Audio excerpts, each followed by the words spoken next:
En el capítulo 2, versículo 3 en adelante nos dice: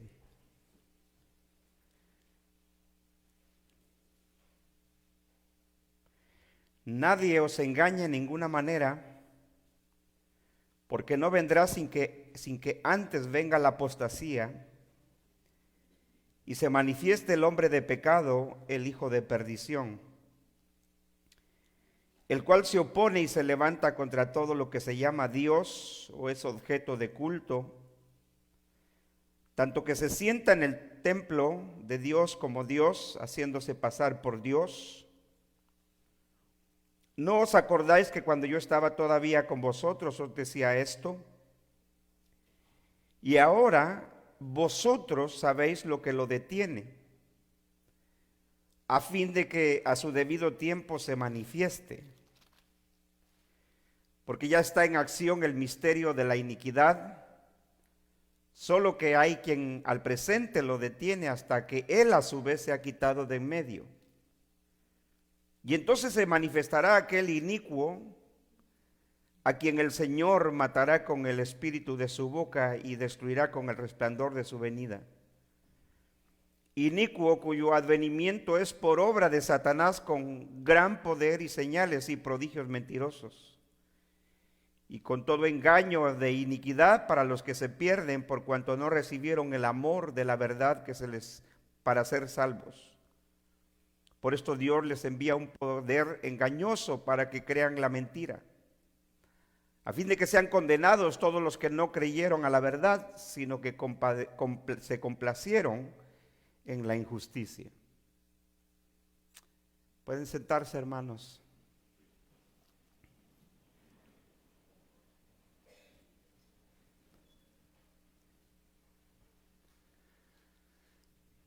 En esta oportunidad vamos a continuar con nuestro estudio del libro de Apocalipsis, pero no quería yo pasar el hecho de que les decía yo que la bestia de Apocalipsis 13 que sube del mar, dijimos que era el imperio romano que fue utilizado por Satanás, por el dragón, para perseguir a la iglesia del Señor del primer siglo. Esa bestia que era el imperio romano estaba liderada por emperadores. Específicamente en el periodo que Juan escribe, o en el tiempo que Juan escribe, explicábamos que Juan se refería a esa bestia que lideraba el imperio como el emperador Nerón, que fue el más deplorable enemigo de la iglesia de Cristo en el primer siglo. Por eso es de que cuando Juan explicaba sobre la marca de la bestia, dijo puede ser el nombre de la bestia o el número de su nombre. Eso es lo que vimos en nuestro último estudio.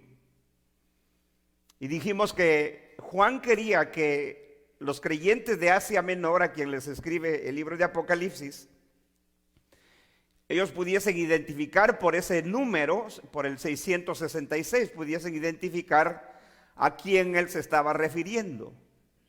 Por eso él les dice, esto es para la mente que tenga sabiduría, calcule el número de la bestia.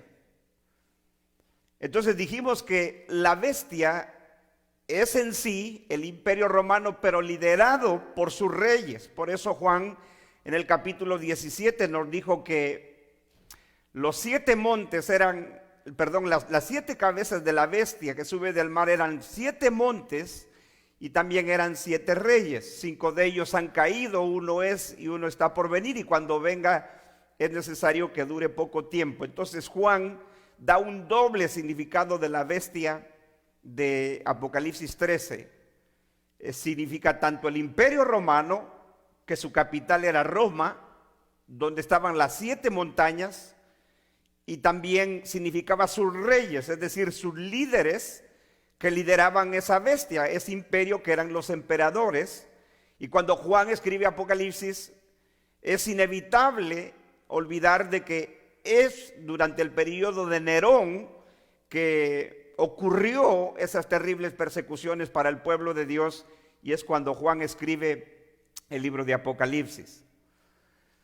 Ahora, yo les decía en nuestro estudio anterior que siempre las personas preguntan, entonces, si no es el anticristo, la bestia de Apocalipsis 13, entonces, ¿quién es el hombre de pecado de 2 Tesalonicenses 2? Entonces, tanto futuristas como los que tenemos la postura preterista de la interpretación de Apocalipsis, el futurista dice que la bestia de Apocalipsis 13 no es el Imperio Romano, no eran sus emperadores los que lo dirigían, sino que como ellos esperan un anticristo, un líder político en el futuro, dicen ellos que ese anticristo es la bestia de Apocalipsis 13 y es el mismo hombre de pecado e hijo de perdición de 2 de Tesalonicenses 2.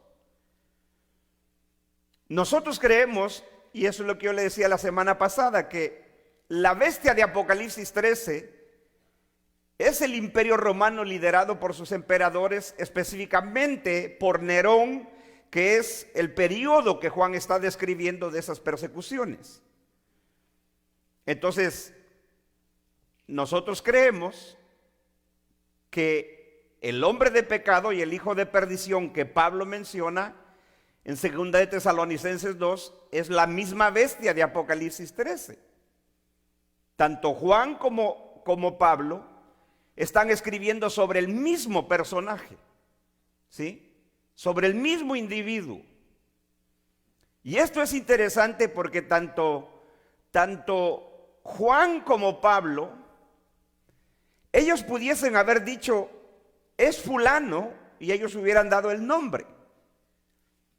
Pero fíjese lo interesante de la escritura, porque tanto Pablo como Juan no mencionan el nombre de la persona que se refiere, sino le dan otros títulos para que el pueblo de Dios lo identificara. Tanto Juan le llama la bestia que sube del mar, calculen su nombre, es por este número, y Pablo también pudo haber dicho, es Nerón esta bestia, este animal salvaje que nos va a perseguir o que nos está persiguiendo. De hecho, Nerón mató a Pablo. Nerón mató al apóstol Pedro, a los más grandes líderes de la iglesia cristiana del primer siglo.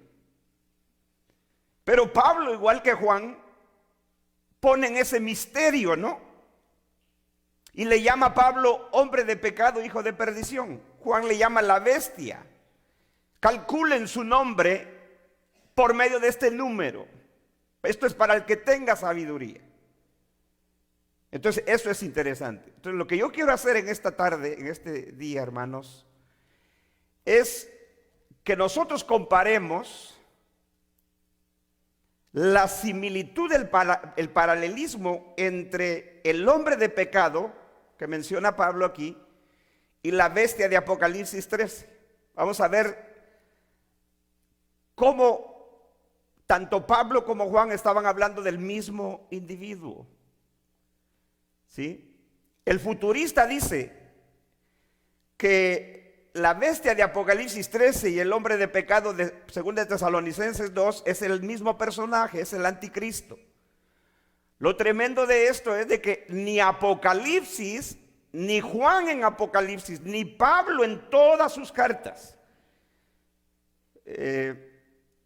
se cree que Pablo escribió 13 cartas que se le atribuyen a él. La carta a los hebreos todavía es un debate si él la escribió o no, pero piensen esto, Pablo en casi 14 cartas que escribió, en ninguna de ellas le llama a este individuo el anticristo, ni una. ¿Cómo puede ser posible eso? Si ese hombre era tan importante en el futuro, el anticristo, ¿por qué ni Pablo, por qué ni Juan, en todo Apocalipsis, ni una sola vez le llama anticristo a este individuo? Le llama bestia, porque es un imperio que estaba gobernando durante el periodo en el que Juan escribe. Es en el periodo donde se darían los eventos de Apocalipsis, y es el periodo al que Pablo se refiere cuando dice: hermanos, nadie los engaña en ninguna manera. Ahora, aquí empezamos con la pregunta básica cada vez que leemos la Escritura. Cada vez que usted y yo leemos la Biblia, abrimos un libro de la Biblia, una de las primeras preguntas que tenemos que hacernos es: ¿a quién escribía el escritor? ¿Sí? ¿Quién era su audiencia? ¿Quiénes eran sus destinatarios? ¿No éramos nosotros 3,000 o 2,000 años después? Hay un destinatario original de ese libro, de esa carta. Así como el libro de Apocalipsis fue escrito a las 7 iglesias de Asia, a la iglesia de Éfeso, a la iglesia de Esmirna, a la iglesia de esto, 7 iglesias, a los creyentes de una provincia llamada Asia Menor, ahí se encontraban 7 iglesias y a cada una de ellas se les envía ese mensaje de Apocalipsis. Cuando Pablo escribe Primera y Segunda de Tesalonicenses, ¿a quién se las escribe? A los creyentes de Vista en el año 2019. Hermano, le pregunto, usted no necesita ser un erudito bíblico para saber a quién les está escribiendo. Pablo está escribiendo a los creyentes de Tesalónica. Está escribiendo a los creyentes de Tesalónica que están sufriendo lo mismo que estaban sufriendo los creyentes de Asia Menor, a quien Juan escribe. Por eso es de que Pablo en la primera carta le dice a los creyentes de Tesalónica: ustedes están sufriendo de sus propios compatriotas o paisanos lo que nuestros hermanos judíos están sufriendo de los judíos. ¿Se da cuenta? Pablo les dice a los tesalonicenses: ustedes han venido a ser imitadores de sus hermanos de Jerusalén, porque así como ustedes están sufriendo persecución por causa de sus paisanos, o sea, las personas de Tesalónica estaban persiguiendo a los creyentes de Tesalónica, dice, así también los judíos persiguen a nuestros hermanos en Judea, o sea, en Jerusalén. Entonces, ¿qué era lo que Pablo le dice a los tesalonicenses? Ustedes están sufriendo las mismas cosas y son imitadores, porque ustedes lo sufren de sus paisanos, como nuestros hermanos de Jerusalén, lo mismo de los judíos. Entonces, Pablo le escribe a los creyentes de Tesalónica y les dice: nadie los engañe. Esta fue la advertencia del Señor en el discurso del Monte de los Olivos. Que nadie los engañe, porque vendrán muchos en mi nombre diciendo yo soy el Cristo, y a muchos se engañarán. Nadie os engañe. Es la misma advertencia que vemos en todos los pasajes proféticos. Los creyentes de Tesalónica no eran la excepción. Y les dice: nadie los engañe en ninguna manera. Dice: porque no vendrá. Ahora, ¿sobre quién está hablando aquí el apóstol cuando les dice porque no vendrá? En el versículo 1 les dice: pero con respecto a la venida de nuestro Señor Jesucristo y nuestra reunión con Él, os rogamos, hermanos, que no os dejéis mover fácilmente de vuestro modo de pensar, ni os conturbéis ni por espíritu, ni por palabra, ni por carta, como si fuera nuestra, en el sentido de que el día del Señor está cerca. Una de las cosas lamentables del futurista es que en la mente del futurista, cada vez que ve el término la venida del Señor, él cree que se refiere a la segunda venida de Cristo. Él no puede ver otra cosa. ¿Sí? Pero como hemos explicado en estudios anteriores, ese no es el caso. Porque el término la venida del Señor era utilizada desde el Antiguo Testamento para referirse a múltiples veces. Ese era el lenguaje de los profetas cuando hablaban de que el Señor venía para juzgar una nación. He aquí el Señor viene sobre una nube. Cuando Dios destruyó a Egipto, he aquí el Señor viene. Cuando Dios destruyó a Babilonia, he aquí el Señor viene. Cuando el Señor destruyó a Edom, he aquí el Señor viene. Solo en el libro de Ezequiel vemos múltiples repeticiones, o en el libro de Jeremías vemos múltiples repeticiones cuando siempre se dice el Señor vino, el Señor vendrá. ¿Por qué? Y siempre se refería porque Dios iba a traer juicio sobre esa nación a la que Dios estaba juzgando. Lamentablemente, en la interpretación de algunos, cada vez que ellos ven el término la venida del Señor, ellos creen que se está refiriendo a la venida literal física de Cristo al final de la historia, y no es así. Pablo no estaba hablando de la venida, segunda venida o la venida física del Señor aquí, sino de la misma venida en juicio que el Señor había profetizado en el discurso del Monte de los Olivos. Es lo mismo que está tratando Apocalipsis. Entonces dice, pero con respecto a la venida de nuestro Señor Jesucristo y nuestra reunión con Él. Esta palabra reunión, epesinagoge en el griego, de donde viene el término sinagoga. ¿Cómo se le llamaba a las reuniones de los judíos? A sus cultos, al lugar de sus reuniones. Sinagoga. ¿Sí? Entonces, Pablo está hablando de esa reunión, esas mismas palabras a las que nuestro Señor Jesucristo se refería en el discurso del Monte de los Olivos cuando dijo, y mandará a juntar a sus escogidos de cada uno de los extremos de la tierra.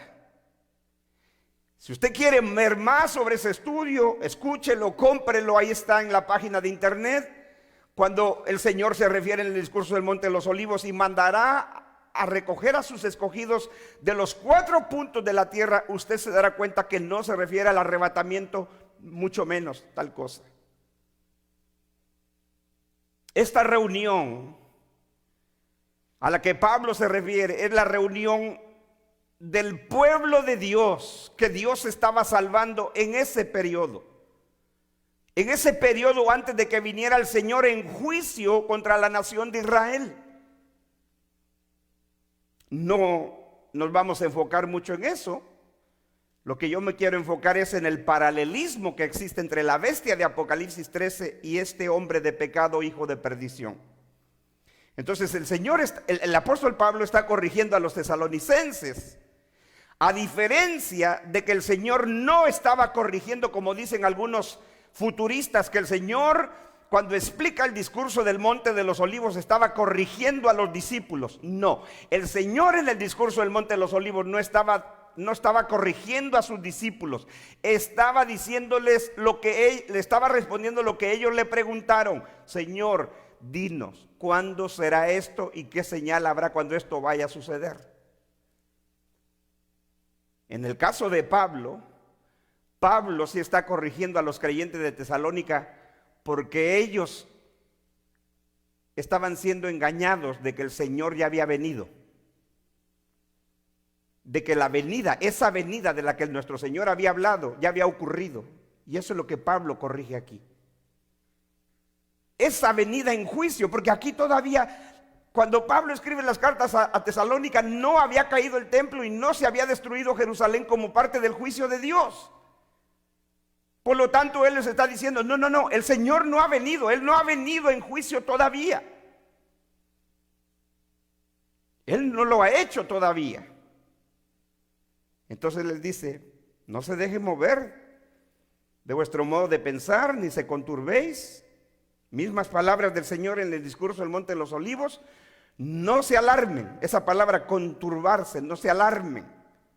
¿Sí? Es cuando una persona cae en pánico. Ni os conturbéis, ni por espíritu. Esto significa que Pablo está advirtiendo a los creyentes de Tesalónica que no deberían dejarse engañar, ni de mover su pensamiento, ni de alarmarse, aunque apareciera alguien diciendo, el Señor me dijo, el Espíritu Santo me reveló que Él ya vino. No, ni por espíritu. 2, ni por palabra, ni de que alguien diga, esto lo dice el Señor como una profecía. No. En tercer lugar dice, ni por carta como si fuera nuestra. Esto nos hace pensar que cuando Pablo escribe a los tesalonicenses había pseudoepístolas. ¿Qué es una pseudoepístola? Una carta falsa. Pero una carta, fíjese lo que ocurría ya en el primer siglo. Había personas que escribían cartas y libros, pero cuando las escribían le ponían el título como si lo hubiera escrito un apóstol. O sea que usurpaban el título de ese apóstol y escribían esa carta y decían, esto dijo Pablo, esto dijo Juan. Por eso Pablo les advierte aquí a los creyentes, aunque ustedes reciban una carta como si fuera nuestra, no la crean, no la reciban. Imagínense que a usted le mandan una carta, usted la lee, usted cree todo lo que dice la carta, pero alguien la escribió en nombre de esa supuesta persona que se la mandó a usted. Eso estaba ocurriendo en el primer siglo. Ese era el engaño que estaban enfrentando los creyentes de Tesalónica y de todo el mundo de entonces. Quienes usurpaban la autoridad apostólica escribían cartas en nombre de un apóstol y se la mandaban a la iglesia para engañarlos. Por eso Pablo dice, no se dejen engañar ni por espíritu, ni por palabra, ni por carta, como si fuera nuestra, en el sentido de que el día del Señor está cerca. Otra vez, ese término cerca lo encontramos en Apocalipsis, cuando el Señor le dice, escribe las cosas que deben de suceder pronto porque el tiempo está cerca. Entonces esto era algo que era eminente. Esto estaban esperando los creyentes de Tesalónica como los creyentes de Asia Menor. Pero ahora, dice Pablo, verso 3, nadie os engañe en ninguna manera, porque no vendrá ¿quién? El Señor. Esa venida en juicio para juzgar a Israel, a los judíos, profetizado por nuestro Señor, porque no vendrá sin que antes venga la apostasía y se manifieste el hombre de pecado, el hijo de perdición. Entonces Pablo les da dos indicativos a los creyentes de Tesalónica. ¿Cómo los creyentes de Tesalónica iban a identificar de que el Señor había venido en ese juicio? ¿Qué debería de suceder primero para que ocurriera esa venida del Señor en juicio? Dos cosas. ¿Debería de qué? De venir la apostasía. 2, y que se manifestara el hombre de pecado, el hijo de perdición. En el momento que Pablo escribe eso, esto todavía no había ocurrido. La apostasía, el hombre de pecado y el hijo de perdición no se habían manifestado. Entonces Pablo dice, cuando ustedes vean eso, hermanos, por favor, ¿quiénes tenían que ver la manifestación de la apostasía y la manifestación del hombre de pecado y el hijo de perdición? ¿Ustedes, nosotros o los creyentes de Tesalónica hace 2000 años? ¿Quiénes? Ellos.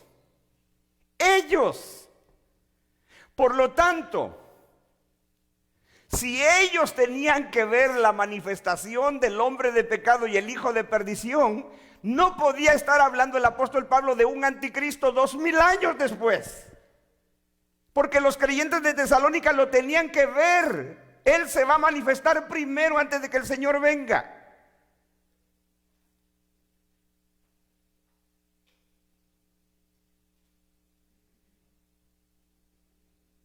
Esta apostasía es... Ahora, hay cosas muy complicadas para nosotros aquí. Porque como no se refería para nuestro tiempo, pero los creyentes del primer siglo sí lo entendieron. Esta apostasía viene del término griego apostasía. Lo que se hizo al español es una transliteración, es decir, casi suena y se escribe casi igual del idioma original que se escribió la palabra. Eso es una transliteración de la palabra. Y apostasía era el término que se utilizaba en el primer siglo, cuando, por ejemplo, un soldado o soldados de un ejército disertaban, se salían de ese ejército y se volvían desertores. También se refería a gente de la política, cuando se oponían, por ejemplo, al imperio. Pero este término apostasía también Pablo lo utiliza para el ámbito religioso. Cuando él dijo que habría apostasía, entonces la apostasía era el abandono de la verdad, el abandono de la fe. Por eso cuando nuestro Señor escribe el discurso del Monte de los Olivos, Él dice en Mateo 24, del versículo 3 al 10, Él dice: y por haberse multiplicado la maldad en esos días, el amor de muchos se enfriará, dice. Unos a otros se traicionarán, se engañarán, el papá entregará al hijo, el hijo al padre. Es decir, que sería tan terrible esa apostasía que era esto a lo que Pablo se refería antes de ese juicio. Por eso él dice: no vendrá sin que antes venga la apostasía. Y cuando tú lees las cartas de los apóstoles, todo el Nuevo Testamento, tú te darás cuenta de la apostasía terrible que la iglesia estaba viviendo ya. Por ejemplo, cuando Pablo escribe a Timoteo, ¿qué le dice a Timoteo? ¿Qué le dice? Todos los que están en Asia me han abandonado. Tú lees eso y lo pasas por alto, pero tú no debes de pasar esas palabras por alto. Era tan terrible la apostasía que la iglesia estaba viviendo ya, que Pablo le dice a Timoteo: cuando puedas envíame a fulano, porque todos los que estaban en Asia me abandonaron. Todos. ¿Sí? Y solo tienes que leer las cartas de Pablo a Timoteo. Él menciona por nombre personas que lo abandonaron, dejaron el cristianismo, abandonaron a Pablo, eran del equipo ministerial de Pablo, ni siquiera eran cualquier hermanito que andaba ahí, que venía y no venía, eran líderes de la iglesia que habían abandonado, habían apostatado. Y Pablo le dice a Timoteo: todos los que están en Asia. ¿A quién escribió Juan el Apocalipsis? A los creyentes que estaban en Asia. A esos, de esos Pablo se refiere y dice: todos los que están en Asia me abandonaron.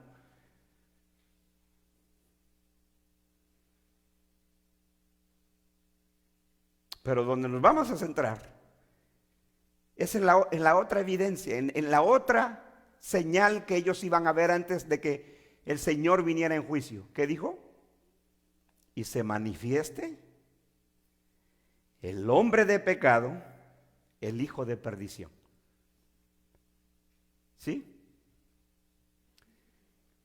Ahora, Pablo utiliza, como hebreo, como judío que era, utiliza lo que se llama un hebraísmo. En la Biblia tenemos muchos hebraísmos. El Señor utilizó hebraísmos. Los apóstoles utilizaban hebraísmos. Por ejemplo, el Señor hablaba de hijos de luz e hijos de ¿qué? De las tinieblas. Pedro habla de hijos de luz, de hijos de tinieblas. Cuando Pablo dice este es el hijo, el hombre de pecado e hijo de perdición, está utilizando un hebraísmo o dos hebraísmos.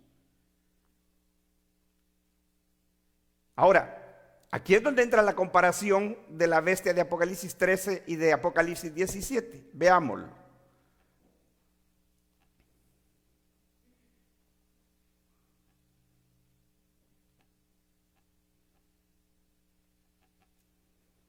Quiero que abra, no pierda ahí, de hecho si usted puede mantener ahí, según el Tesalonicenses 2 con Apocalipsis 13.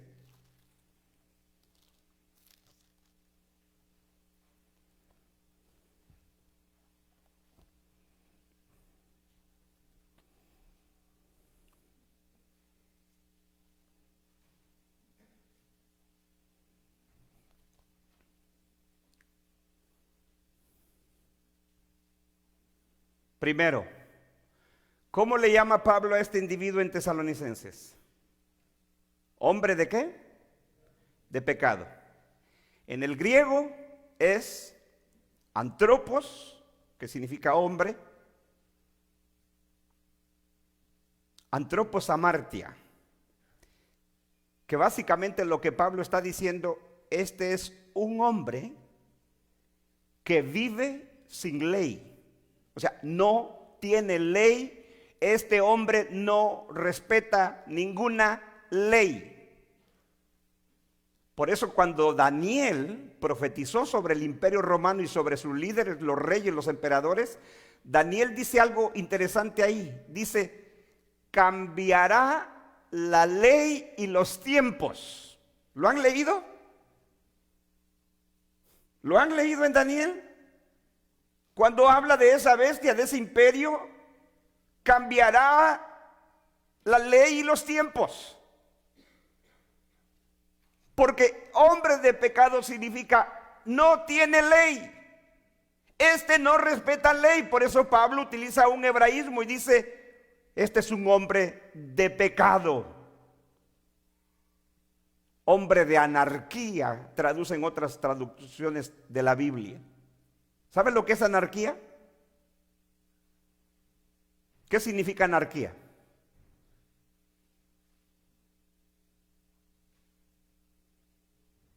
¿Qué significa anarquía?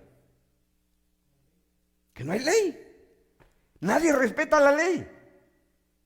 Imagínense que aquí en la ciudad de Vista todo mundo se levantara en revuelta y rompa y robe y mate y todo. Eso se le llama una anarquía. No hay respeto de la ley. Pues este hombre, Pablo dice, no va a respetar la ley. Y si algo fue el imperio romano, y si algo fueron sus emperadores, es que para ellos no existía ley, ni la ley divina, ni la ley de cualquier otro país en el imperio, porque ellos estaban sobre la ley. Por eso Pablo le llama hombre de pecado, es decir, un hombre que no tiene ley ni respeta ley. Es un hombre anárquico. Entonces, ¿cómo le llama Juan en Apocalipsis a esta bestia? Apocalipsis 13:1. 13:1.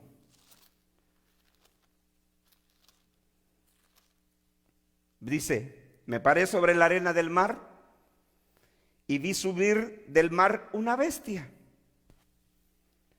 que tenía 7 cabezas y 10 cuernos, y en sus cuernos 10 coronas o diademas, y sobre sus cabezas un nombre blasfemo.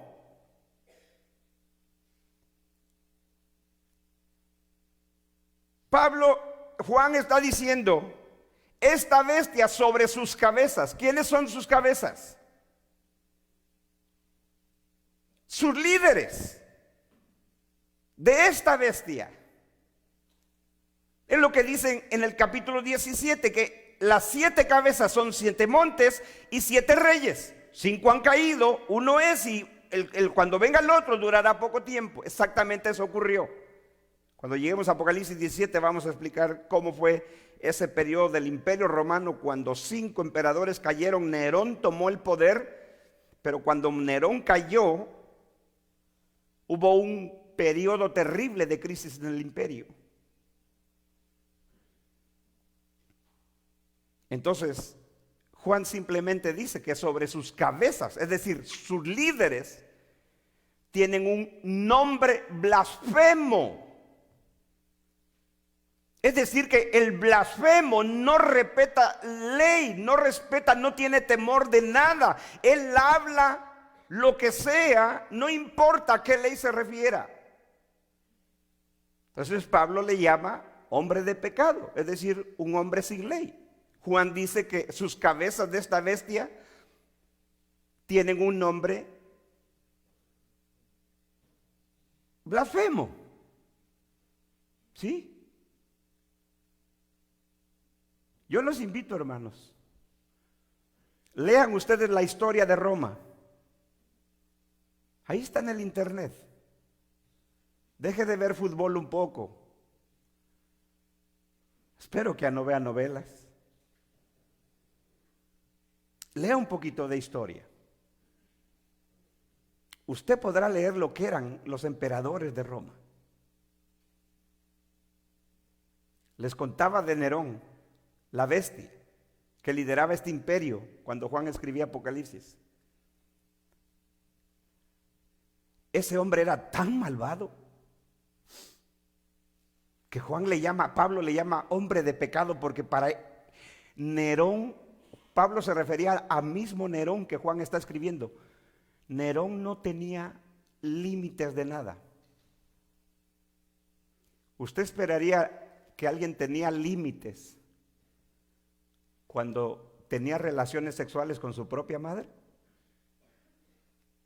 ¿Habrá límites cuando un hombre se mete con su propia madre? Eso hacía Nerón. Nerón era adúltero. Mató a 2 de sus esposas. Nerón era adúltero. Había un dicho en Roma en los días de Nerón que decían: Nerón es amante de muchas mujeres en la noche, y en el día es amante de los esposos de esas mujeres. O sea que Nerón era bisexual. Se metía con las mujeres casadas y se metía con los esposos de esas mujeres casadas. Esa era la perversión de Nerón. Él no conocía los límites. Imagínense que Nerón era el emperador, el hombre más poderoso del imperio, más poderoso del mundo. ¿Y sabe qué hacía por las noches? Salía a robar a la gente. ¿Cómo es posible que el hombre más rico y poderoso del imperio robaba de noche como si fuera un pordiosero? Pero ¿sabe por qué lo hacía? Por diversión y por placer. Ese era Nerón. Dice uno de los historiadores romanos que su padre de Nerón dijo las siguientes palabras: qué bueno podía salir de entre esta mujer y de mí. Lo que salió fue este perverso, porque tanto la mamá como el padre de Nerón fueron gente muy mala, y cuando el padre mismo veía a su hijo Nerón, decía: ¿qué podía salir de bueno entre esta mujer y yo? Nada.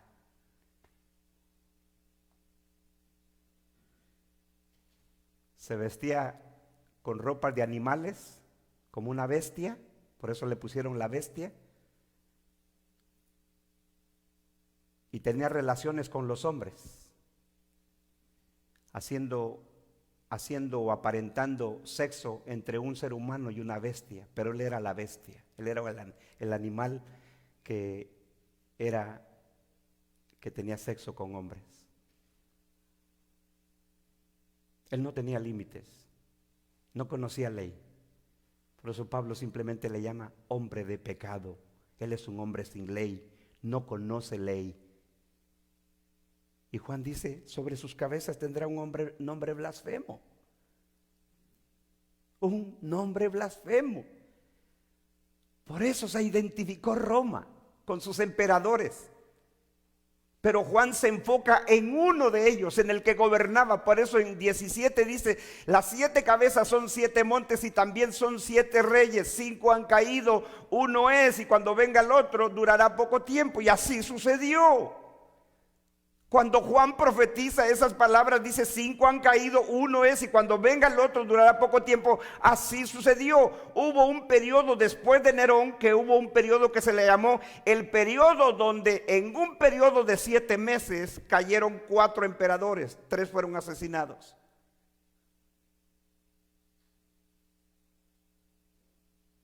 Este hombre era tan malvado que cuando tú lees todo lo que dice la historia, historiadores que vivieron en esa época, Tácito, el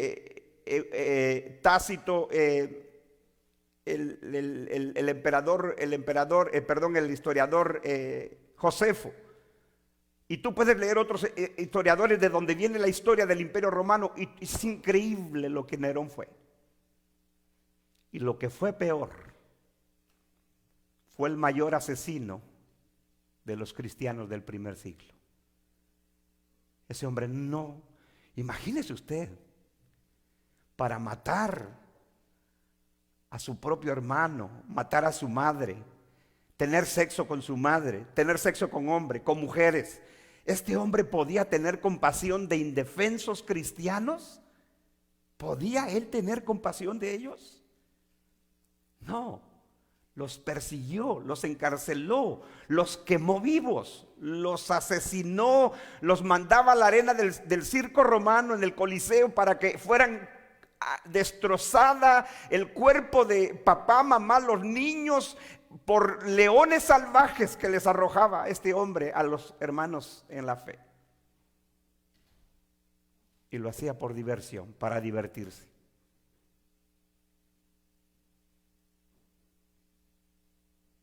Entonces Pablo le llama hombre de pecado. El asunto estaría resuelto si Pablo le hubiera llamado, me refiero a Nerón, hermanos. El asunto hubiera estado resuelto si Juan hubiera dicho esta bestia es Nerón, pero lo pone en símbolos, en imágenes, en misterio. Pablo le llama hombre de pecado, hijo de perdición. Juan le llama la bestia, y esta bestia, calculen su nombre, 666. Hay un misterio que los creyentes tenían que entender a quién se refería. ¿Sí?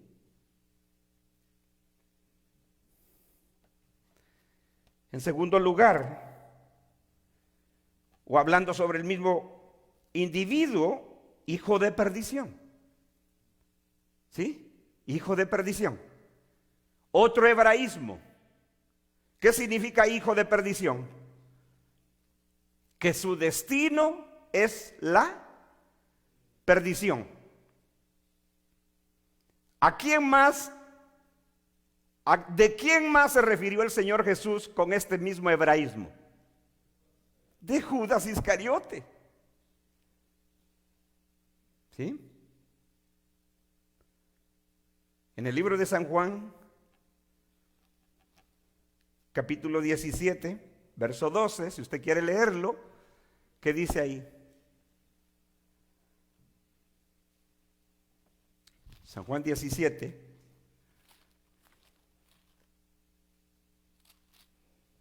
verso 12. Cuando estaba con ellos, esta es la oración intercesora de Cristo por su iglesia, lo que se llama la oración, la intercesión sacerdotal de Cristo por el pueblo de Dios antes de ir a la cruz.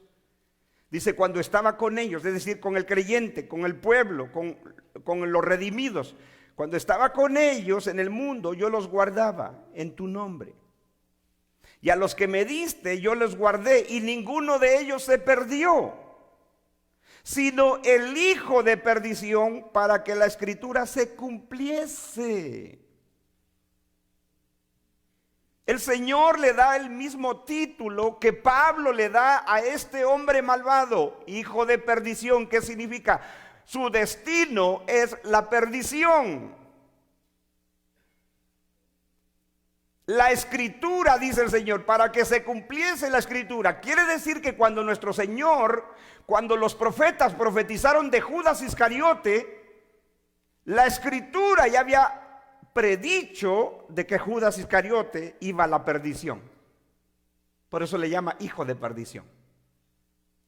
¿Cuál era el destino de este hombre de pecado? La perdición.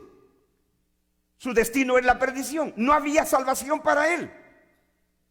No era objeto de la misericordia de Dios, como dice Pablo a los romanos. Que los escogidos son objetos de la misericordia de Dios y los no escogidos son objetos de su ira. ¿Sí o no? Eso nos podría llevar otra vez a la doctrina de la elección y de la predestinación. ¿Por qué unos se salvan y por qué otros no? No había salvación para Judas, no había salvación para este malvado hombre, hombre de pecado, porque él era hijo de perdición.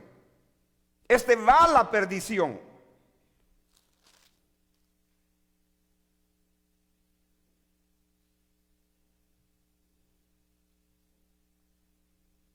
Ahora veamos cómo le llama Juan a la bestia de Apocalipsis 13. Capítulo 17. Recuerde que usted tiene que ir al capítulo 17 también, donde Juan nos da la interpretación de la bestia del capítulo 13 y nos da detalles que no nos da en el capítulo 13. 17.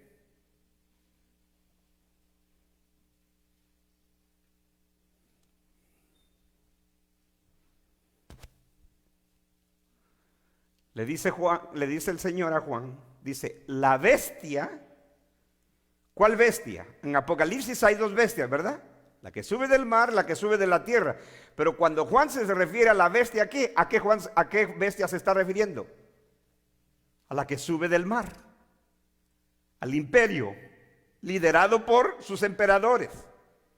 Dice, la bestia que has visto, ¿cuándo la vio? En el capítulo 13. ¿Sí? Por eso es que le dice la bestia que has visto. Porque en el capítulo 13 está la visión de esa bestia. Ahí es donde Juan dice, miré una bestia que subió del mar. Entonces el Señor ahora le va a decir, la bestia que has visto era y no es, y está para subir del abismo. Aquí Juan da un detalle, o le dan un detalle a Juan que no se lo dieron en la visión del 13, o no nos lo dio Juan a nosotros o a los creyentes de Asia. Es que esta bestia subía del abismo. En el estudio de Apocalipsis vimos que el abismo es el lugar de la prisión de los demonios, de los espíritus caídos. Y en el capítulo 13 dijo que esa bestia venía por el poder de ¿quién?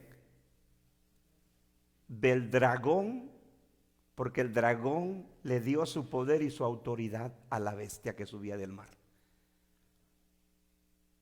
Entonces dice, la bestia que has visto era y no es, está para subir del abismo e ir, ¿a dónde? ¿Cuál era el destino de esta bestia? Sí, está leyendo su Biblia. ¿E ir a qué? ¿Y cómo le llama Pablo al hombre de pecado? Hijo de perdición. ¿Cómo el Señor le llamó a Judas? Hijo de perdición. Es decir, este va a la perdición, a la destrucción. Dice que esta bestia va a subir del abismo e ir a la perdición. ¿Sí? Entonces, note el paralelismo.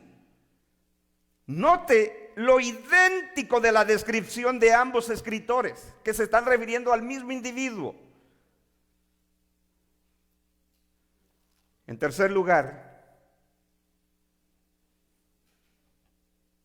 vuelva a Tesalonicenses.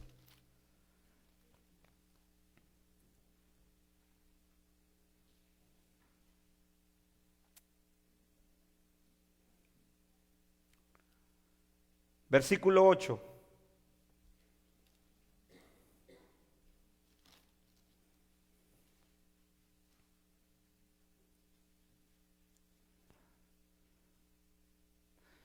Ahora,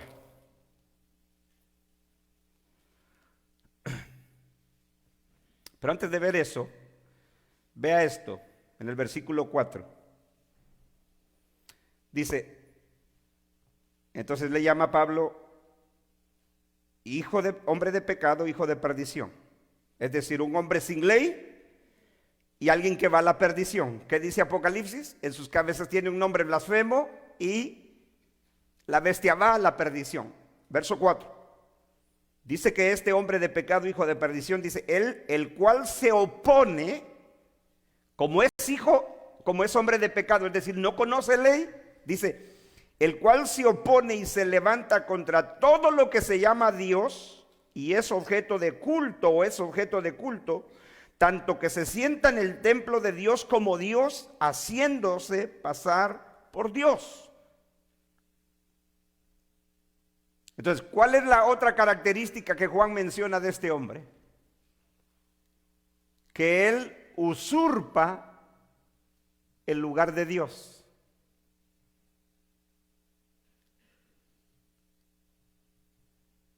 Es decir, que este individuo, por eso los futuristas dicen que el anticristo que ellos esperan, por eso ellos dicen que se va a reconstruir el templo por tercera vez, esperan una reconstrucción del templo por tercera vez. Porque ellos dicen, ahí dice que se va a sentar en el templo de Dios. No tiene que decir que es un templo físico. Lo que Pablo está diciendo es que este hombre usurpa los títulos divinos que solo le pertenecen al Señor.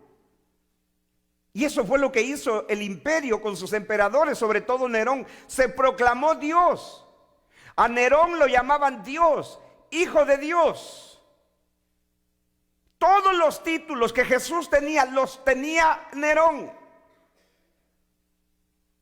La segunda bestia hizo que se le hiciera una imagen a la primera bestia para que le rindieran culto. Nerón se mandó a hacer una imagen y la gente le rendía culto. No necesariamente tiene que haber un templo físico para que alguien usurpe el lugar de Dios. Aquí el templo al que Pablo se refiere no necesariamente es un templo físico. Aunque todavía el templo físico estaba de pie porque todavía no había caído. ¿Sí? Lo que Pablo está diciendo es, él se opone y se levanta contra todo lo que se llama Dios o es objeto de culto. Es decir, todo lo que tenga que ver con Dios, con el Dios verdadero. Mire, hermano, escuche esto. En el primer siglo, durante el Imperio Romano que le tocó vivir a los creyentes, solo había dos cosas. Solo había dos a quienes se les rendía culto. O al emperador o a Cristo. El que le rendía culto al emperador vivía tranquilo en el imperio. El que se resistía a rendirle culto al emperador moría o era encarcelado, lo corrían del trabajo, le quitaban sus bienes, los asesinaban. No había otra cosa. Así de sencillo. Así de sencillo. Por eso yo les decía que en ese tiempo no había lugar para jugar a ser cristiano. O eras o no eras. ¿Querías tú llevártela suave, tranquilo, que nadie te molestara y nadie te persiguiera, nadie te matara, nadie te encarcelaba? César es Señor, podías decir. Pero si tú decías, Cristo es Señor, Cristo, Kyrios, Cristo es el Señor, te mataban, te perseguían, te quemaban, te comían vivos los animales, lo que fuera. Pero tú no podías vivir a medias, no podías.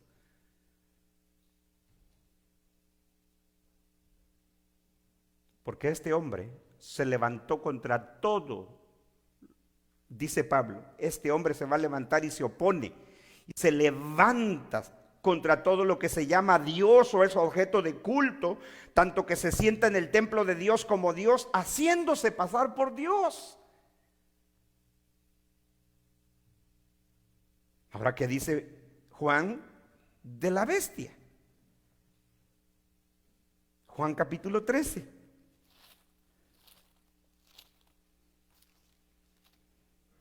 Perdón, Apocalipsis 13.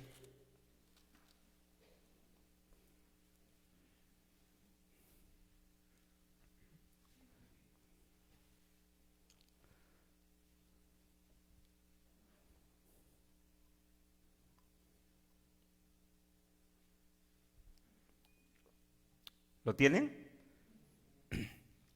13. Versículo 5. Oiga lo que dice. Pero leemos desde el verso 4. Dice, y adoraron al dragón, que había dado autoridad a la bestia, es decir, a esta bestia que sube del mar. Y adoraron a la bestia diciendo, ¿quién como la bestia? Dijimos que esta expresión, ¿quién como la bestia? Es la misma expresión que utilizaban los judíos para referirse a Dios cuando decían, ¿quién es como el Señor? Entonces es un término de culto, de adoración. La misma frase que utilizaban los hebreos en el antiguo pacto, ¿quién es como Jehová? Aquí dice, ¿quién es como la bestia? ¿Quién como la bestia? ¿Y quién podrá luchar contra ella? Porque nadie pudo contra el imperio romano. El imperio romano fue, por eso cuando Daniel vio al imperio romano en las 4 bestias de su visión, dijo, la cuarta era peor que todas. Y así fue el imperio romano, el peor de los imperios y el más poderoso. No había fuerza humana que pudiese dominar al imperio romano. Versículo 5. También se le dio boca. ¿A quién? A esta bestia. También se le dio boca que hablaba grandes cosas y blasfemias. Y se le dio autoridad para actuar 42 meses. Verso 6. Y abrió su boca en blasfemia contra ¿quién? ¿Qué dijo Pablo del hombre de pecado? El cual se opone y se levanta contra todo lo que se llama Dios o es objeto de culto. ¿Y qué dice aquí? Y abrió su boca en blasfemia contra Dios y para blasfemar de su nombre y de su tabernáculo. Este término tabernáculo significa de su morada o de su templo. Pero cuando Juan se refiere aquí al tabernáculo, no está hablando del tabernáculo que iba a caer, sino del templo, del trono de Dios.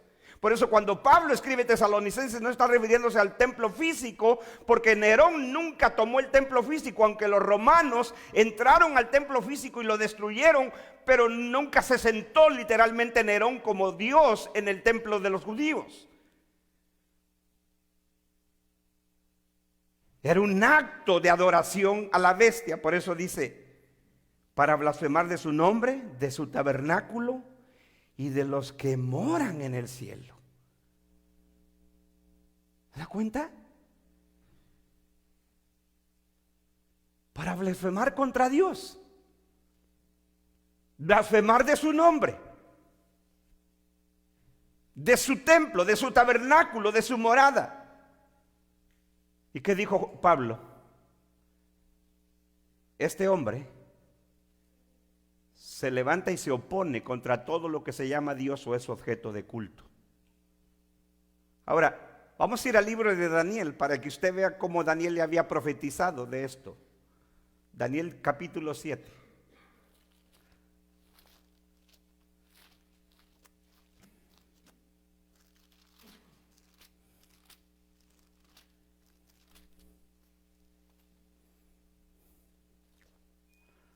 Daniel 7.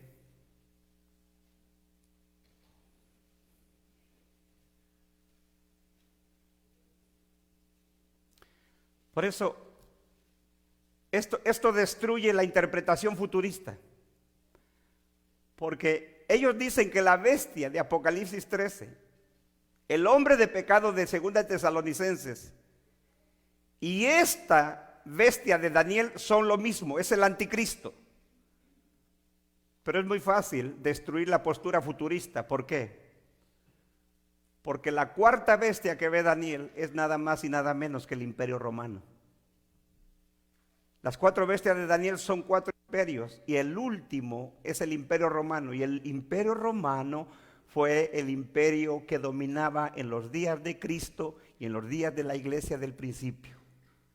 Y nunca más el imperio romano va a ser restablecido, como dice el futurista, porque la única manera para que trate de encajar la interpretación futurista es que ellos digan, es que el imperio romano va a ser resucitado en el futuro con el anticristo. Totalmente falso. Totalmente falso.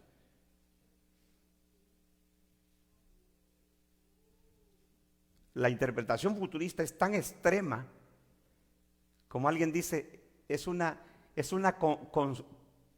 ¿cómo se le llama a esas personas que se doblan bien fácil, parecen de plástico, contorsionistas, ¿no? Que se suben una pierna acá y la mano se la pasan acá por atrás y da vuelta la mano así como si nada. Contorsionistas. Bueno, pues hay teología contorsionista. ¿Sí me explico? Hacen un montón de malabares y de tuercen para que encaje en su sistema. Tienen que hacer contorsionismo hermenéutico. Entonces el futurista, para que encaje su sistema, dicen, la cuarta bestia es el Imperio Romano, pero el Imperio Romano resucitado en los días del anticristo. No, señor, en ninguna parte de la Biblia, ni la historia misma dice eso. El Imperio Romano nunca más va a ser un imperio en la historia de la humanidad, nunca.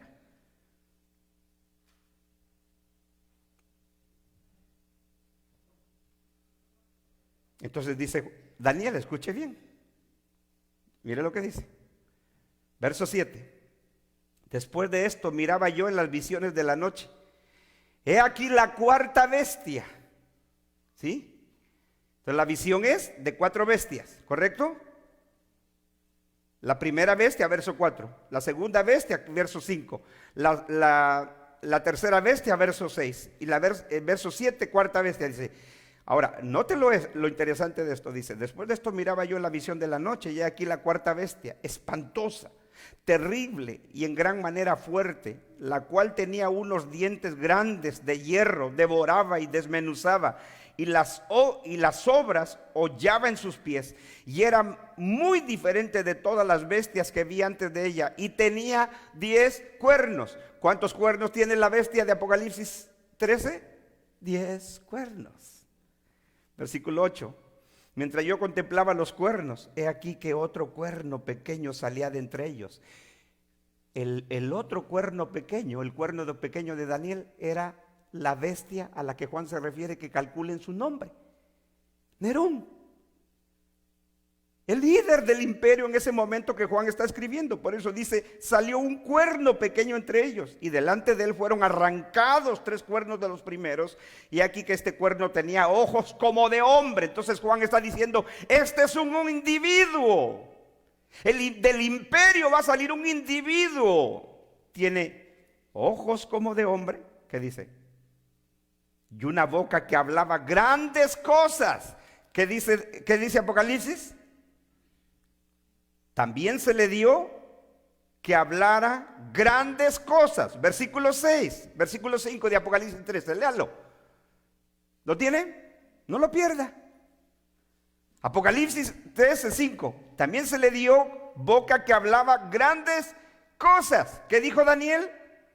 Ese cuerno pequeño tiene ojos como de hombre y una boca que hablaba grandes cosas.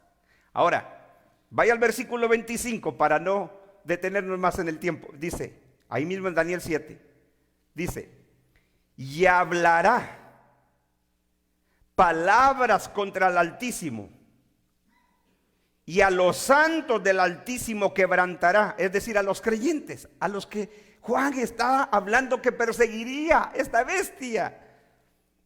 Y hablará palabras contra el Altísimo, y a los santos del Altísimo quebrantará, y pensará en cambiar los tiempos y la ley. ¿Cómo le llama Pablo a este individuo? Hombre de pecado, no conoce ley, no hay otra ley para él.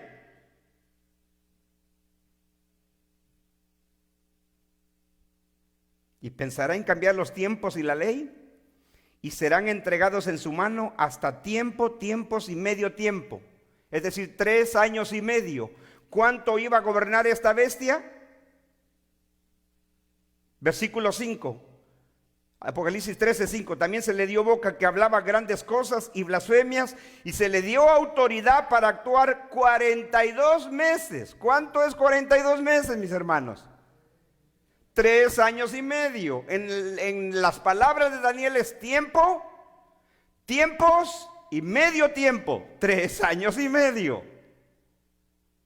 O 1260 días, como lo dice en Apocalipsis 11.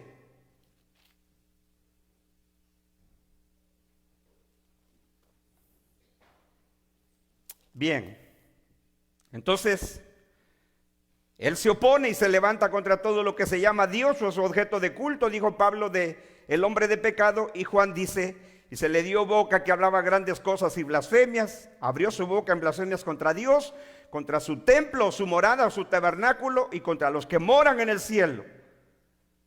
¿Sí? Ahora, versículo 4 también es importante. No perder esto. Se sienta en el templo de Dios, dice Pablo, en 2 de Tesalonicenses.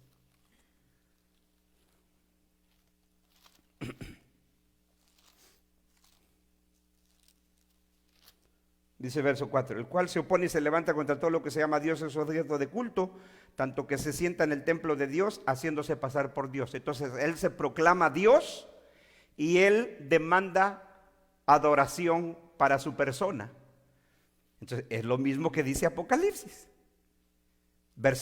Capítulos 5 y 6 de Apocalipsis.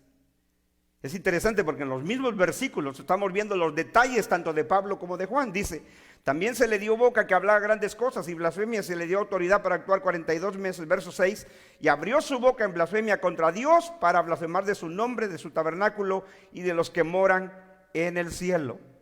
Entonces él se proclama Dios, no solamente se opone a todo lo que es Dios o es objeto de culto, sino que él se sienta en el templo como si fuera Dios.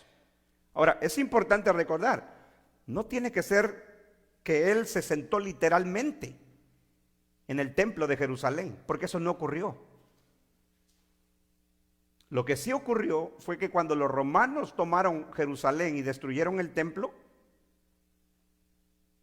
o sea, entraron al templo, hicieron una barbaridad que el Señor le llamó, ¿qué? ¿Cómo la llamó el Señor? Exactamente, hermano. Me alegra que esté comprendiendo. ¿Se da cuenta? Cuando uno va agarrando las cosas,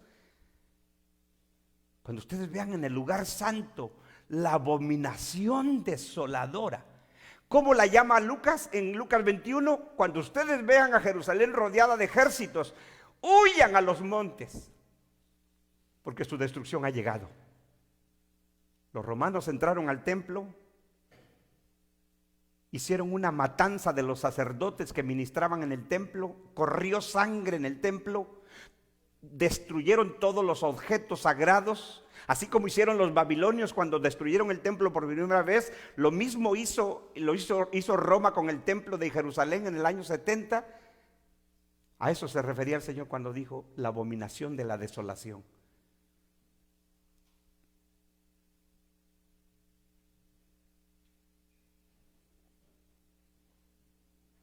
Entonces, no necesariamente el templo tiene que referirse al templo físico, sino al hecho de que este hombre de pecado y esta bestia se opondrían contra todo lo que se llama Dios o era objeto de culto, haciéndose pasar por Dios, diciendo yo soy Dios. Y eso fue lo que hizo el imperio con su emperador. O era el culto al emperador o era el culto a Cristo. No había más culto en el imperio. No había más. No había más. El día de hoy es lo mismo. Podrá haber muchas religiones en el mundo, pero todas las religiones te llevan a un culto ¿a quién? ¿A rendir culto a quién? A Satanás, al mal. ¿O usted me va a decir que hay una religión que sea de Dios, aparte del cristianismo? Entonces, el cristianismo no es el único camino. Si usted cree que hay otra religión que rinde culto a Dios, aparte del cristianismo bíblico y verdadero, usted entonces no ha entendido el evangelio, porque entonces hay dos caminos. No hay otro camino, ¿no es así? Yo soy el camino, la verdad y la vida. Nadie viene a mi Padre si no es por mí. En ninguno otro hay salvación, porque no hay otro nombre bajo el cielo dado a los hombres en que podamos ser salvos, dijo Pedro en Hechos 4:12. No hay.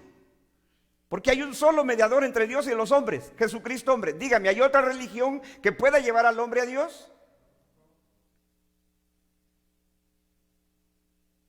Entonces no importa la religión cómo se llame. Esa religión no sirve a Dios, no enseña al Dios verdadero, no enseña el evangelio. Y todas llevan a lo mismo propósito, al engaño. En el Imperio Romano era lo mismo. O tú rendías culto al emperador, el imperio tenía idolatría pura, o tú eras de Cristo. No había más.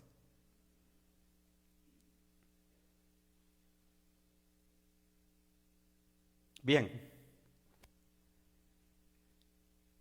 ¿Qué más dice Pablo de este hombre? Del hijo de pecado, el hombre de pecado, hijo de perdición. Versículo 5 de 2 de Tesalonicenses 2. ¿Me sigue? Dice: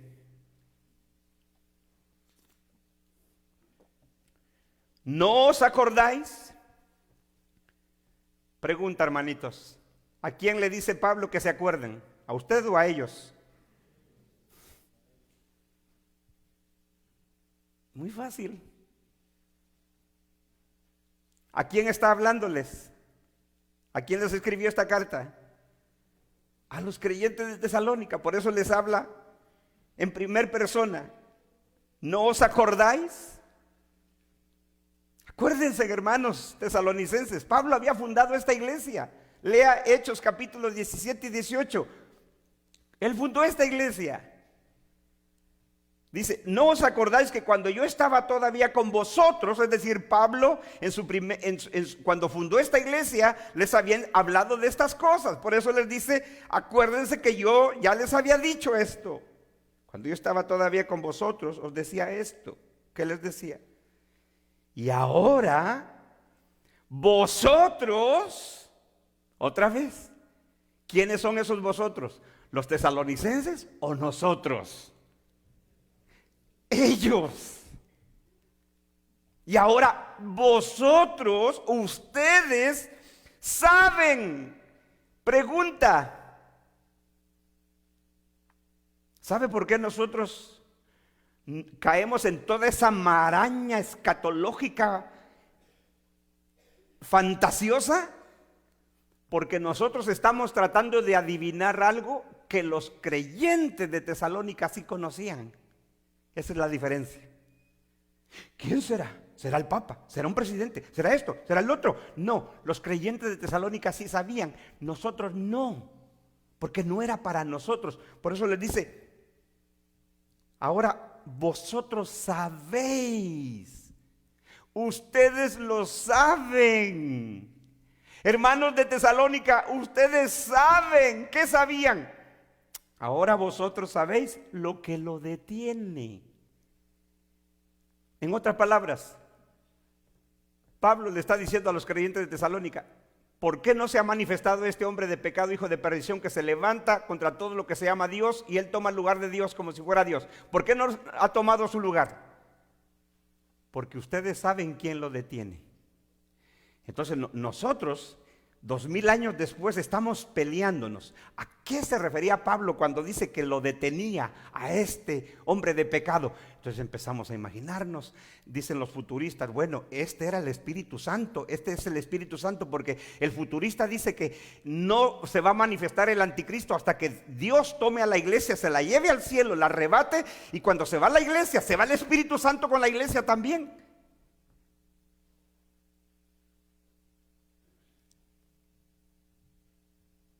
Y Pablo dice: no, ustedes saben quién lo detiene. Los creyentes de Tesalónica sabían quién lo detenía para que se manifestara este hombre de pecado, hijo de perdición. ¿Es así o no es así? Estamos leyendo la Biblia como leemos una carta, un libro. Usted trata de entender, ¿no? Ustedes saben quién lo detiene. Los creyentes de Tesalónica lo sabían porque Pablo ya se los había dicho. Versículo 5: ¿no os acordáis que cuando yo estaba todavía con vosotros os decía esto? Entonces ya les había dicho quién detenía la manifestación de este hombre de pecado, hijo de perdición, pero se lo recuerda y les dice: y ahora vosotros sabéis lo que lo detiene.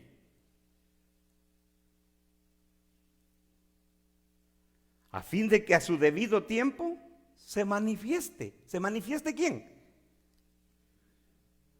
El hombre de pecado. El hombre de pecado. A su debido tiempo. Entonces los creyentes de Tesalónica sabían. Ellos no vivían a oscuras. ¿Quién será? ¿Quién será? ¿Será Obama? ¿Será Donald Trump? ¿Será el Papa? ¿Será Mahoma? ¿Será algún líder poderoso que va a salir? ¿Quién será el anticristo? Y ahí están tratando de adivinar. No, los creyentes de Tesalónica no estaban adivinando. Ellos sabían quién detenía la manifestación de este hombre de pecado. Ustedes lo saben, hermano. Ustedes lo saben. Si Pablo se refería a ustedes con referencia a nosotros, nosotros lo supiéramos. Pero ni los futuristas que creen esto, ni ellos lo saben. Siguen inventando toda la vida. Pero los creyentes de Tesalónica no, porque ellos lo sabían. Pablo no tenía que decirles por nombre.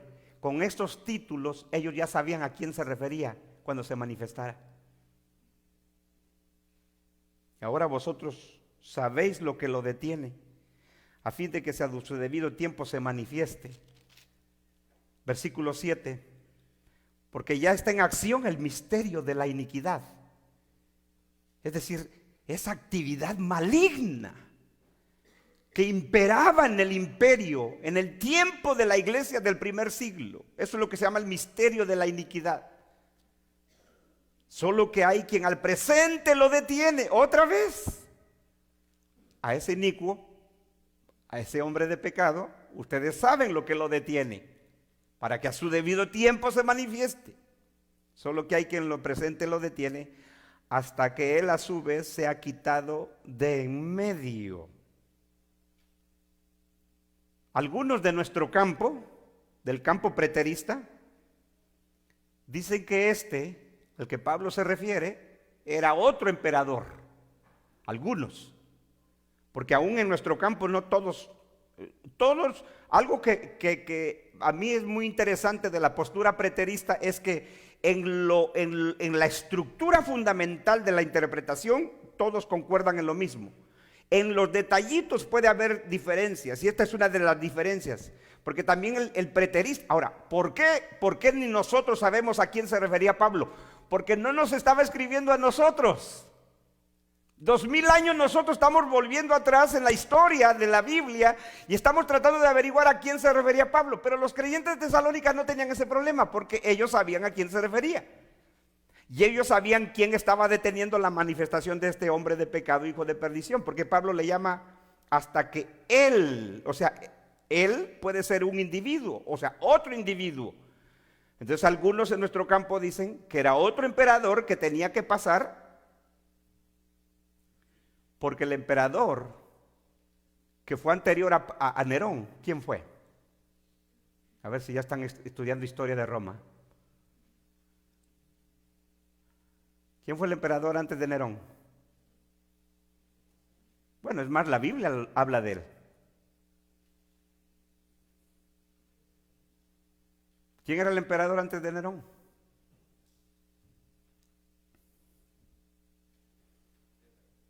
¿Quién? César, pues todos se le llamaban César.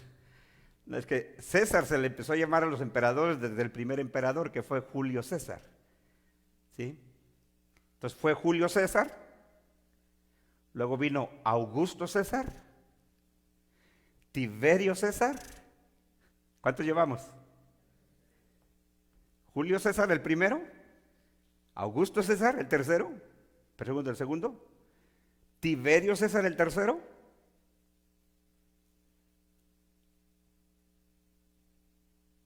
¿y el cuarto? Claudio César. Ahí está en el libro de los Hechos. El Señor Jesucristo nació durante el periodo de Augusto César. fue asesinado durante el periodo de Tiberio César. La iglesia del libro de los Hechos vivió durante el periodo de Claudio César y de Nerón. ¿Sí? Por eso dice que hubo una gran hambre en toda la tierra. ¿Se recuerda de aquel profeta que dijo que iba a venir una gran hambre en toda la tierra? Agabo profetizó. Y dice Lucas, lo cual sucedió en los días de Claudio. ¿Sí? Entonces algunos de nuestro campo dicen que el que lo detenía Nerón era el emperador que estaba en turno antes de que Nerón tomara el poder. Puede ser, yo no lo sé. No, honestamente, yo no lo sé, porque eso sería especular también, porque otra vez estamos haciendo lo mismo. Estamos regresando 2000 años atrás, que nosotros no lo sabíamos, no lo sabemos. Ellos sí lo sabían a quién se refería Pablo. Entonces, podemos especular, podemos dar nuestra postura, pero no sabemos a ciencia cierta a quién se refería Pablo, que detenía a este hombre en pecado, hijo de perdición, para manifestarse. Podía ser el emperador anterior a él, podía ser el mismo Senado de Roma que todavía no le daba el poder a Nerón. No lo sabemos, no lo sabemos. Juan le va a llamar un ángel, pero no sabemos. Entonces dice el versículo 8, ahora verso 8, ya casi terminamos, hermano, no se angustie. Dice, y entonces, o sea, cuando sea removido el que lo detenía, que sabían los creyentes de Tesalónica, ¿verdad? Dice, verso 6, vosotros sabéis lo que lo detiene. Entonces ellos sí sabían, nosotros no. Ellos sabían a quién se refería, nosotros no. Entonces nosotros podemos especular, pero ellos sí sabían quién detenía la manifestación de este hombre de pecado, hijo de perdición. Verso 8, entonces se manifestará aquel inicuo. Entonces ahora Pablo le da otro título. ¿Cómo le llama? Inicuo, que es otra expresión para referirse a ¿qué? A un hombre sin ley. ¿Sí? Porque la persona inicua no tiene ley divina. Es una persona que no respeta los mandamientos de Dios. Y como él se opone y se levanta contra todo lo que se llama Dios, Pablo lo llama inicuo. Ahora, verso 8. Entonces manifestará aquel inicuo a quien el Señor matará con el espíritu de su boca y destruirá con el resplandor de su venida. Entonces nuestros hermanos futuristas dicen, esta es la segunda venida de Cristo, va a venir y va a matar al anticristo literalmente. No, esta es una venida en juicio. El espíritu de su boca es su palabra. ¿Quién destruyó y quién derrocó a Nerón? Dios. Tuvo que haber otro hombre que lo derrocó, pero, es más, Nerón cometió suicidio, se suicidó. ¿Y sabe cómo se suicidó? Se echó sobre su propia espada. ¿Y qué dice Pablo aquí? Que el Señor lo iba a matar con el espíritu de su boca. Juan dice que lo mataría con la espada de su boca. Es decir, en términos humanos, Nerón se mató con su propia espada. Pero en la mentalidad teológica de los creyentes, era Dios el que estaba obrando para la destrucción de esta bestia. ¿Sí me explico? O sea, esa es la, ¿cómo le llamamos? Esa es la cosmovisión del creyente. Que el creyente, cuando pasa algo en el mundo, no decimos, la naturaleza, pues eso es así. No, nosotros vemos más allá, porque sabemos que nada sucede si no es por la voluntad de Dios. ¿No es así? Pues entonces los creyentes, cuando vieran la destrucción de este individuo, era el Señor el que lo estaba acabando, aunque él mismo se mató. Pero la soberanía de Dios estaba obrando en el asesinato, en la muerte de este hombre. Porque así es como el creyente tiene que ver las cosas, que Dios gobierna sobre los cielos y que Él tiene el control de todo. Dice, entonces se manifestará aquel inicuo a quien el Señor matará con el espíritu de su boca y destruirá con el resplandor de su venida. ¿Qué dice Apocalipsis de esa bestia? Apocalipsis 17.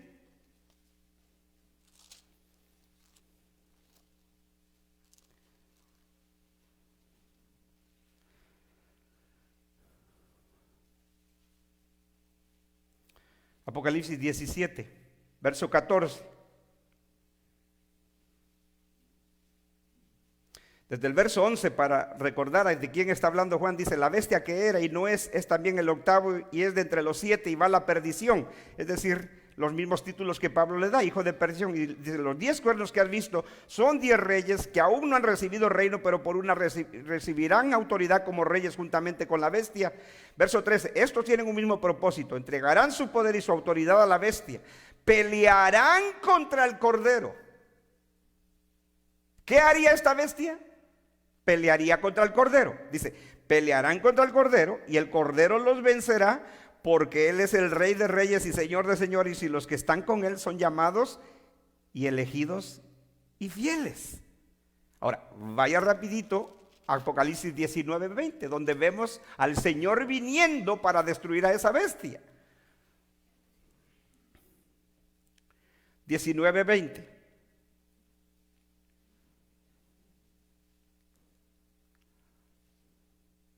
Diecinueve. Y vi a la bestia. ¿Cuál bestia? La bestia que sube del mar. Dice, y vi a la bestia y a los reyes de la tierra y a sus ejércitos reunidos para guerrear contra el que montaba el caballo y contra su ejército, que es el Señor. Dice, y la bestia fue apresada y con ella el falso profeta, que había hecho delante de ella las señales con las cuales había engañado a los que recibieron la marca de la bestia y habían adorado su imagen. Estos dos, porque Juan personifica estas dos entidades, a estas dos bestias, le llama dos individuos, pero no son dos individuos, aunque podían ser liderados por individuos como los emperadores. Dice, estos dos fueron lanzados vivos dentro de un lago de fuego que arde con azufre, y los demás fueron muertos con la espada que salía de la boca del que montaba el caballo, y todas las aves se saciaron de las carnes de ellos. Entonces, lo mismo que Pablo dice de este hombre, que el Señor mataría ¿con qué? Con el espíritu de su boca. Juan dice que sería con la espada que salía de su boca. ¿Por qué espada y por qué espíritu? Porque la palabra es la espada de Dios. Es por orden de su palabra. ¿Sí? Ahora, dice Pablo, verso 9. Inicuo, cuya venida, eso significa venimiento. Mire qué interesante. Aquí ya casi termino, hermanitos. Espero que haya desayunado bien, por eso el servicio se hace más tarde, para que coma bien. Espero que haya comido bien, que no esté aquí desesperado. Un buen desayuno son 4 huevos, 8 pancakes. No, es cierto. ¿Sí?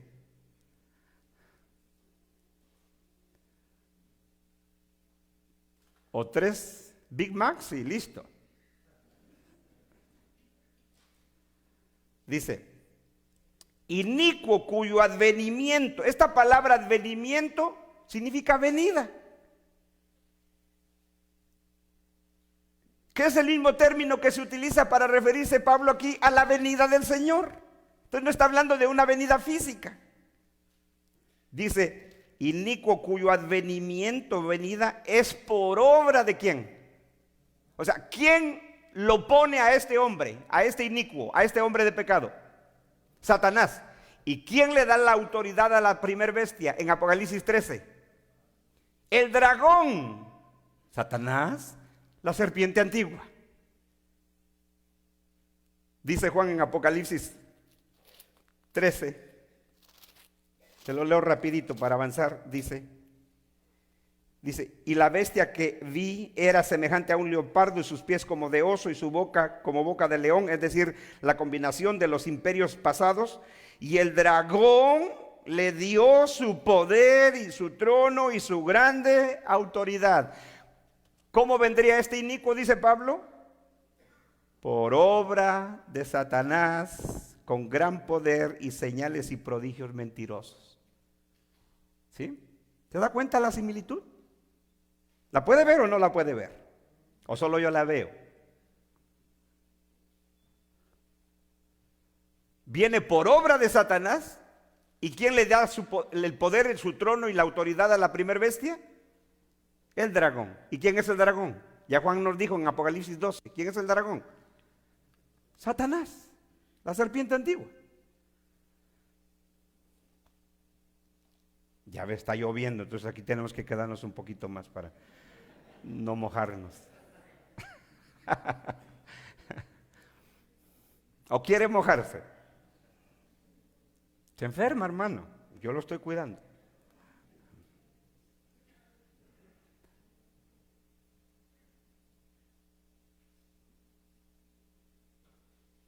Por último, dice que viene por obra de Satanás, con gran poder, señales y prodigios mentirosos, y con todo engaño de iniquidad para los que se pierden, o sea, no para los salvos, para los que se pierden por cuanto no recibieron el amor de la verdad para ser salvos. Por esto Dios les envía un poder engañoso para que crean la mentira. Aquí les voy a dar dicen en inglés, un tip. ¿Están listos? ¿Están listos? Los futuristas dicen que aquí está hablando del anticristo que se levanta durante el periodo de la gran tribulación. ¿Sí o no? ¿Sí o no? Es lo que ellos dicen, que es el anticristo que está levantándose durante la gran tribulación persiguiendo a los judíos.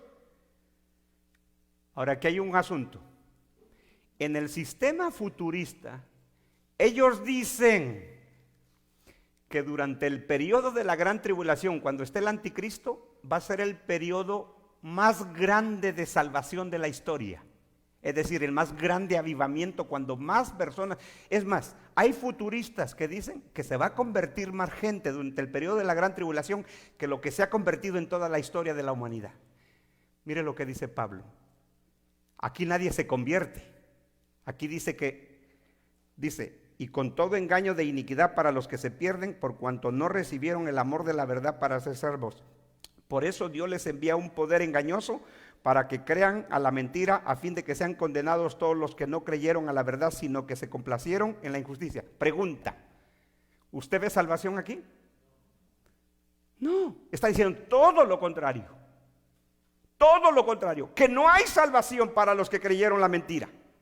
Y los que creyeron la mentira de esta bestia, de este hombre de pecado, y lo adoraron, son quienes reciben un poder engañoso. ¿Y ese poder engañoso de quién viene? De Dios. Dice Dios, por eso Dios les envía un poder engañoso para que crean la mentira. Pregunta, si el futurista dice que en el periodo de la gran tribulación va a ser el mayor avivamiento, cuando más gente se va a salvar, esto contradice su sistema, su mismo sistema de ellos. No hay salvación, dice Pablo, para los que creyeron la mentira.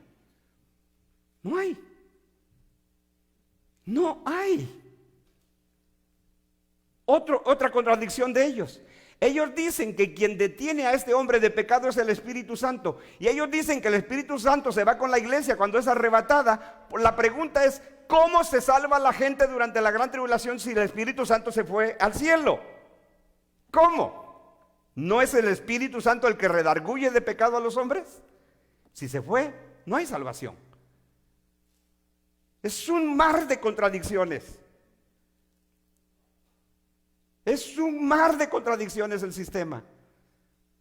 Aquí no hay salvación. Pablo está diciendo, y con todo engaño de iniquidad para los que se pierden, por cuanto no recibieron el amor de la verdad para ser salvos, por eso Dios les envía un poder engañoso para que crean la mentira, a fin de que sean condenados los que no creyeron a la verdad, sino que se complacieron en la injusticia. En el simbolismo de Apocalipsis, todo aquel que su nombre no estaba inscrito en el libro de la vida del Cordero antes de la fundación del mundo, fueron todos aquellos que recibieron la marca en la frente y en la mano derecha de la bestia. Esos son condenados. Así de simple. Porque la marca de la bestia, dijimos, someterse al imperio y al emperador y rendirle culto. ¿Sí? Como piensas, así eres, así actúas. No hay salvación. Por eso yo les conté y termino ahora sí. Uno de nuestros hermanos, muy amado para mí, muy apreciado para mí, un gran hombre de Dios, él tiene escatología futurista. A él, ellos acostumbran en su iglesia de él, que de vez en cuando hacen preguntas y respuestas y la gente se para y le hace preguntas al hermano. Le dijeron: hermano, en la gran tribulación, cuando el anticristo se manifieste y la gente sea marcada con el número del anticristo, una vez marcado, ¿puede la persona tener esperanza de salvación? Y él dijo: sí, porque la marca no es definitiva de condenación. El día de hoy lo han condenado como falso maestro, falso profeta. Son esos fanáticos que creen que la escatología es más importante que la teología y que la cristología. ¿Te das cuenta cuando tú te vuelves un fanático de una escatología sin fundamento? Si alguien no tiene tu escatología, entonces lo condenas a la hoguera porque no cree lo que tú crees. Y es triste eso. ¿Qué actitud tan miserable, tan infantil de condenar a un gran hombre de Dios, cuando ha sido el mayor defensor del evangelio, de la persona de Cristo, un hombre valiente que ha peleado por el evangelio toda su vida? Lo condenan simplemente porque dijo algo que no encaja en su sistema escatológico de esa gente. Pero para decir verdad, en Apocalipsis, el que recibe la marca no tiene salvación. Son los que son condenados con la bestia y el falso profeta. ¿Sí? Y ya vamos a llegar a eso. ¿Por qué? Porque es lo mismo que Pablo está diciendo de este hombre de pecado, hijo de perdición. Que todos aquellos que son engañados por él, dice, por cuanto no recibieron el amor de la verdad para ser salvos, por eso Dios les envía un poder engañoso para que crean la mentira, a fin de que sean condenados todos los que no creyeron a la verdad, sino que se complacieron en la injusticia. Es increíble el paralelismo entre la bestia de Apocalipsis y el hombre de pecado del apóstol Pablo a los tesalonicenses. Estaba hablando del mismo individuo, con las mismas descripciones. Los dos, tanto Juan y Pablo, no dicen el nombre literalmente, pero a través de descripciones, de características. Los creyentes de Tesalónica y los creyentes de Asia habrían de identificar a esa bestia y a ese hombre de pecado. Ellos lo sabían. Por eso le dice: ustedes ya saben, y ustedes saben quién lo detiene para que se manifieste. A su tiempo se va a manifestar. Nosotros no, porque nosotros estamos viendo a la historia hacia atrás. Pero como el futurista ve hacia el futuro, tiene que inventar, cada vez tiene que inventar algo y nunca le sale. Oremos, hermanos, porque ya los veo así como enojados, tristes.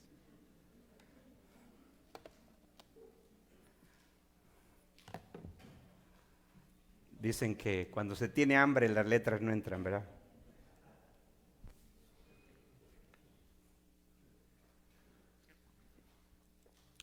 Dios y Padre nuestro, gracias te damos, Señor, en esta hora, por tu gran bondad y tu gran misericordia. Gracias por tu palabra, gracias por permitirnos abrirla, estudiarla, tratar de entenderla, y que nosotros podamos, Señor, tener una comprensión más clara de lo que tú revelaste, de lo que tú dejaste en tu palabra. Guarda a tu pueblo, Señor, en tus manos estamos, fortalécenos. Aquellos que están pasando por situaciones difíciles, tú conoces la condición de cada uno de nosotros. Tú eres nuestro refugio, Señor, tú eres nuestra esperanza. Por Cristo te lo pedimos. Amén.